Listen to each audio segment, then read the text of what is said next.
सुनिए इस वक्त मिलनसार शब्द बिशप मसेदो के संग। भूख के द्वारा, लड़ाइयों के द्वारा आज हमारे शहर हिंसा से भरे जा रहे हैं और ये प्रोग्राम आप तक लेकर आ रहा है प्यार, शांति और आनंद के क्षण। एक ऐसा प्रोग्राम जिसको तैयार किया गया है बेहद ख्याल रखते हुए आपके हृदय के लिए।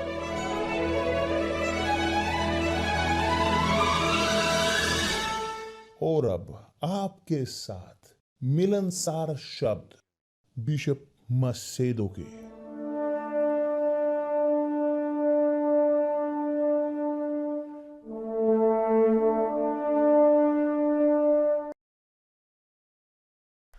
नमस्कार मेरे प्रिय दोस्तों, बहुत अच्छी सुप्रभात की परमेश्वर आप सबका भला करे और आए खोले आपकी समझदारी सबकी हमारी कि हम उनकी इच्छा को समझ सकें अच्छे से तब और हमें दें अधिकार सम्मान कि वो हमें चुन सकें, हम वो चुन सकें जो उन्हें प्रसन्न करता है कि ये आपके साथ हो।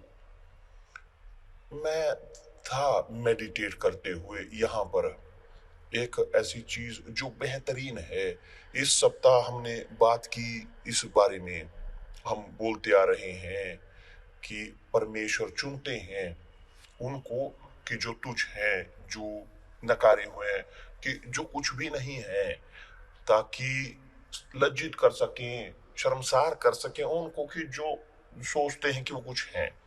हम दाऊद के बारे में हमने बोला कि दाऊद की जो उसकी माँ थी, कि हम समझते हैं बाइबल में कि जो एक महिला जो ऐसी ही थी, कोई भी वह एक ऐसी महिला थी बोलते हुए इस प्रकार कि जिसका अच्छी वो नहीं थी, कि उसके रेपो उसकी अच्छा नहीं था उसका, कि वहां पर लिखा होता या नहीं तो उसके बारे में बाइबल में उसका नाम लिखा होता, मगर क्योंकि उसका नाम वहां पर नहीं है तो इसलिए कि क्योंकि उसकी जो फेम था वो अच्छा नहीं था। हमने यिफ्ता के बारे में बात की कि जो था पुत्र एक वेश्या का और परमेश्वर ने इस्तेमाल किया, उसे इस्तेमाल किया परमेश्वर के लोगों को मुक्ति दिलाने के लिए, और वह लीडर था कि अपने लोगों का। मगर हम नहीं भूल सकते कि उनमें से कुछ नामों में से, मगर बहुत कीमती, बेशकीमती, सबसे बोलते हुए इस प्रकार शानदार कि जो है वो है, नाम है मरियम का। आप सोचो, हाँ, मगर मरियम वह यीशु की माँ थी, सत्य है, वह प्रभु यीशु की माँ थी। और आप देखते हो कि वह एक साधन थी परमेश्वर को परमेश्वर लेकर आ सके अपने पुत्र को इस संसार में, प्रभु यीशु को।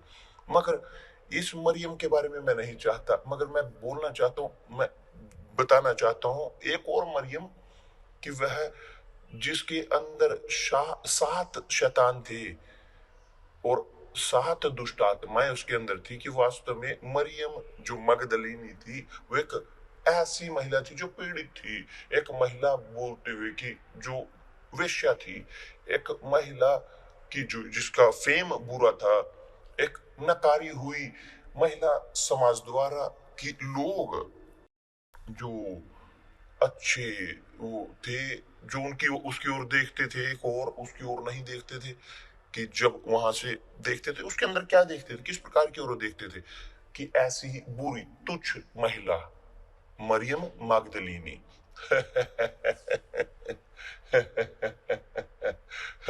ये बहुत शानदार है, इतना शानदार कि परमेश्वर हमें जो दिखाते हैं। यहाँ पर वचन इस प्रकार कहता है, देखिए ध्यान दीजिए, वचन इस प्रकार कहता है, और यीशु वह सप्ताह के पहले दिन भोर होते ही वह जी उठकर, कि प्रभु यीशु जी उठे रविवार को, पहले दिन को सप्ताह के जो है रविवार कि सप्ताह के पहले दिन भोर होते ही वह जी उठकर पहले पहल मरियम मगदलीनी को दिखा कि जिसमें से उसने 7 दुष्ट आत्माएं निकाली थी, दिखाई दिया कि दूसरे शब्दों में प्रभु यीशु जब जी उठे वह उनके सामने नहीं आए, सबसे पहले मरियम अपनी मां के सामने, कि वह जो थी वह उम्मीद करती थी कि प्रभु यीशु, यदि प्रभु यीशु आम व्यक्ति होते तो वो जी उठते तो पहले जिसके पास लेकर जाते वो अपनी माँ के पास हो जाता कि हाँ देखो मैं जीवित हूं, मैं उठ खड़ा हुआ, कि आपको रोने की जरूरत नहीं है मेरी मृत्यु को लेकर। मगर नहीं बहुत बढ़िया है ये ना। और परमेश्वर ने चुना तुझको तो नकारे हुए के सामने आने के लिए और ये बहुत महत्वपूर्ण है मेरे प्रिय दोस्त।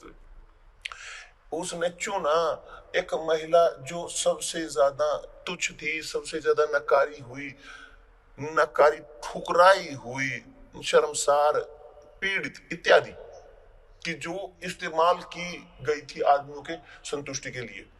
एक आदमी जो वहां उस शहर से होकर गुजरते थे।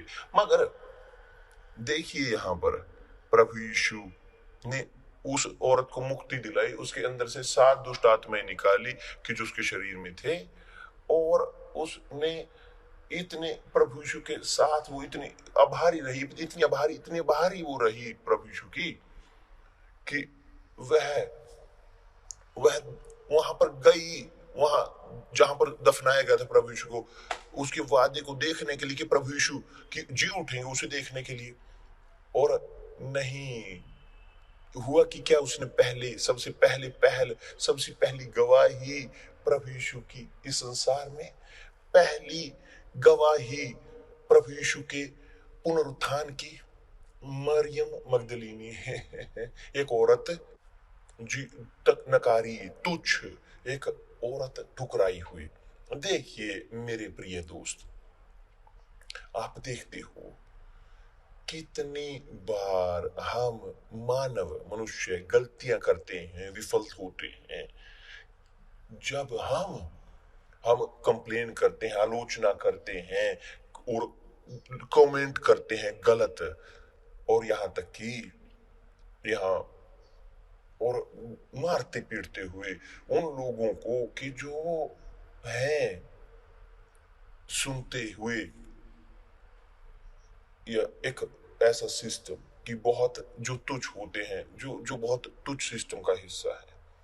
कोई भी चीज केवल व्यक्ति वो नहीं कि जो दरिद्रता में, गरीबी में है, मगर ऐसे लोग जो अमीरी में हैं मगर वो दुख में हैं। मगर कई बार लोग हैं वो इस मरियम मगदलीनी के चाहे उनका प्रभाव कितना भी क्यों ना हो, वो है उनमें, क्योंकि वो विनम्र होते हैं, वो सच्चे होते हैं और परमेश्वर नहीं भी बचाते हैं।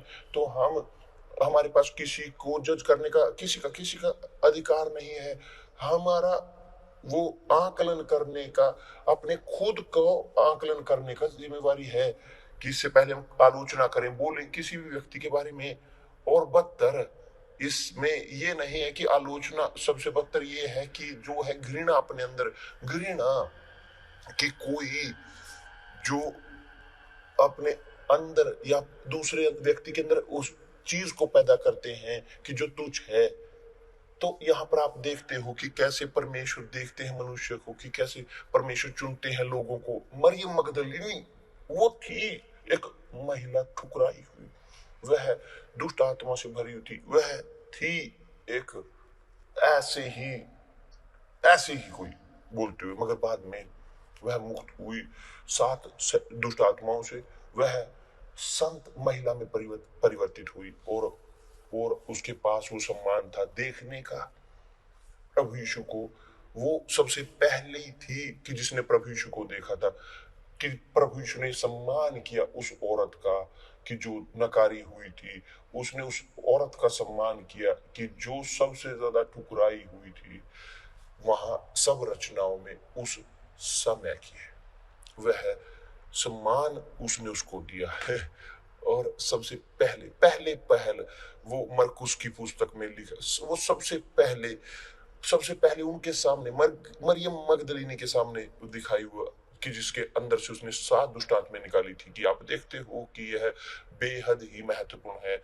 और एक और चीज कि बहुत सारे लोग पूछते हैं शनिवार के बारे में कि क्यों यूनिवर्सल चर्च वह साबत नहीं रखती, शनिवार को वो साबत नहीं रखती, कि अंतिम दिन जो 7वां दिन है, जी हाँ, वो होने की जरूरत थी।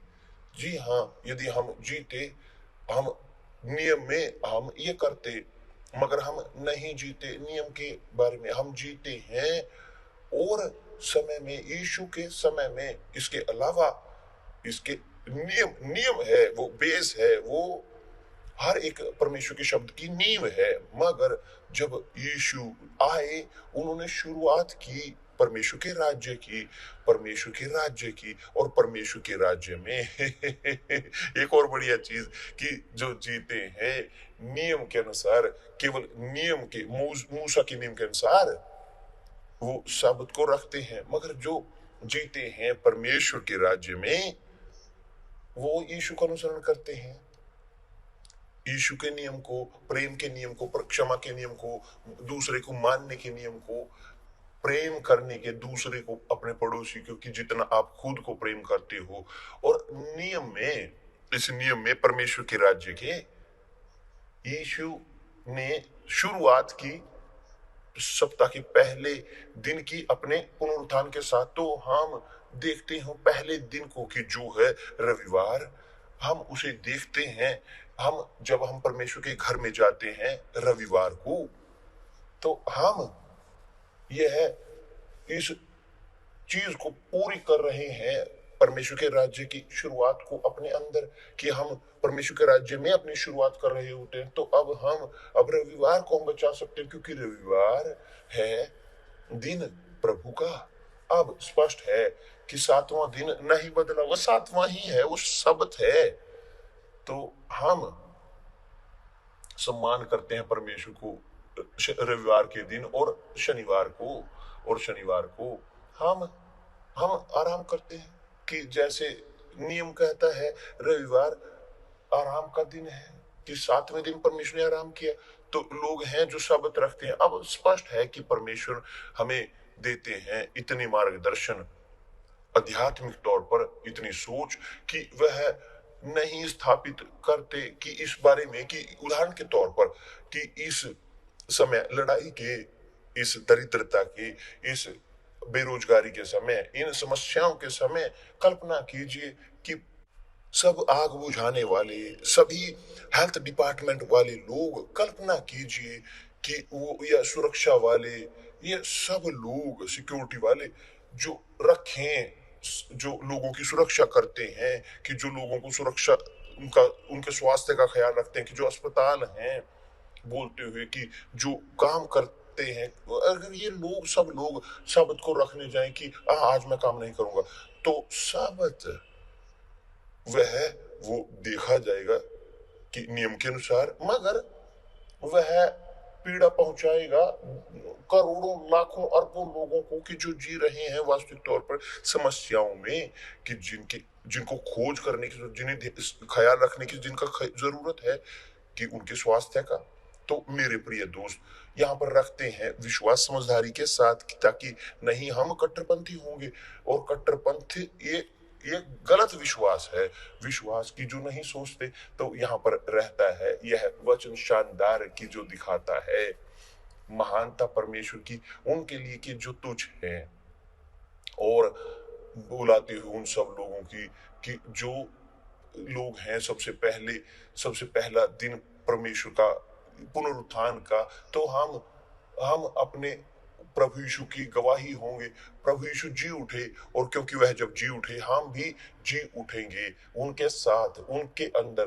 तो हम अपने रविवार को यहाँ पर उनके लिए बचाएंगे। और यहाँ पर है समझदारी, ताकि आप ना रहें खोते हुए दुविधाओं में, और या फिर ना गिरें कि किसी और यहाँ पर जाल में, कि जो शैतान इस्तेमाल करता है नियम जो मानव के हैं उन पर स्थापित करने के लिए, अपनी डॉक्ट्रीन दुविधाओं की। कि परमेश्वर आप सबका भला करे। कि 11 तारीख याद रखिए, मत भूलिए, 11 तारीख को हम होंगे शुरुआत करते हुए महान दिन की जो होगी दनियाल के उपवास की। और अच्छा है कि आप जाएं अपने आप का आकलन करते हुए, धोते हुए, शुद्ध करते हुए, एक दुल्हन की तरह, एक दूल्हे की तरह शादी से पहले वो तैयार करते हैं। क्या सत्य नहीं है? तो तैयार करें महान दिन के लिए, तो तैयार करें इस महान दिन के लिए जो दनियाल का उपवास शुरू होगा। अपने समर्पण का प्रभु यीशु को अपना समर्पण, ताकि परमेश्वर प्रभु यीशु मसीह की आत्मा आए, आपके अंदर निवास करे। 11 तारीख से मत भूलिए। परमेश्वर आपका भला करे प्रभु यीशु मसीह के नाम से।